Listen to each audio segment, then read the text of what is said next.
తెలుగు రాష్ట్రాల్లో కనిపించే అరుదైన ఘోస్టు పక్షి జడ్డాన్స్ కౌర్సర్ గురించి తెలుసా? అంతరించిపోయిందని భావించిన ఈ పక్షి 1986లో తిరిగి కనుగొనబడింది. ఇది రాత్రి వేళల్లో చురుకుగా ఉండి ఎగరకుండా నేలపై పరిగెత్తుతుంది. ఆంధ్రప్రదేశ్లోని పొదలు, రాతి ప్రాంతాల్లో నివసిస్తూ ఇది ప్రస్తుతం తీవ్ర అంతరించిపోతున్న జాతుల్లో ఒకటి. దీని ప్రత్యేకతలు ఆసక్తికరమైనవి.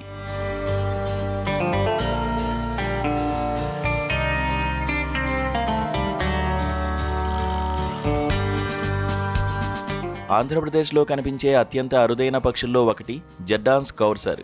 దీన్ని ఘోస్ట్ పక్షి అని కూడా పిలుస్తారు. ప్రపంచంలో చాలా పరిమిత ప్రాంతాల్లో మాత్రమే కనిపించే ఈ పక్షి ప్రధానంగా ఆంధ్రప్రదేశ్లోని కడప పరిసరాల్లోనే నమోదైంది.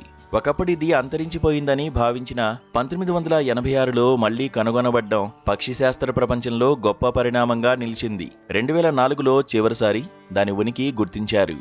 ఆపై 2 దశాబ్దాల నిశ్శబ్దాన్ని ఛేదిస్తూ అత్యంత అరుదైన జడ్డాన్స్ కౌర్సర్ పక్షి మరోసారి ప్రత్యక్షమైంది. ఆంధ్రప్రదేశ్లోని కడప జిల్లాలో దానికి తెలిసిన ఏకైక ఆశ్రయమైన శ్రీలంక మల్లేశ్వర వన్యప్రాణి సంరక్షణ కేంద్రంకు చాలా దూరంలో ఉన్న పొద అడవుల్లో తీవ్రంగా అంతరించిపోతున్న ఈ పక్షిని 2025 ఆగస్టులో గుర్తించారు.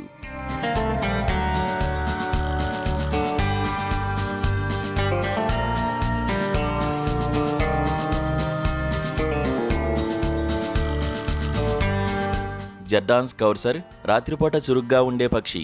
ఇది ఎగరగలిగిన, ఎక్కువగా నేలపై వేగంగా పరిగెత్తడం ద్వారా సంచరిస్తుంది. పొదలు, రాళ్లతో కూడిన పొడి అటవీ ప్రాంతాలు దీనికి ఇష్టమైన నివాసం. పురుగులు, కీటకాలు దీని ప్రధాన ఆహారం.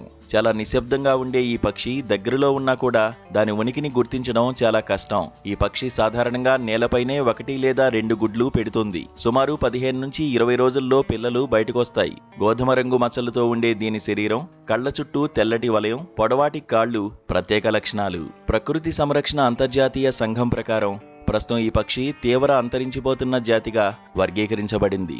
ఖచ్చిత సంఖ్య తెలియకపోయినా దీని సంఖ్య చాలా తక్కువగా ఉందని అంచనా. మొత్తంగా జడ్డాన్స్ కౌర్సర్ ఆంధ్రప్రదేశ్కు మాత్రమే ప్రత్యేకమైన, అమూల్యమైన సహజ సంపద. దీన్ని సంరక్షించడం మనందరి బాధ్యత.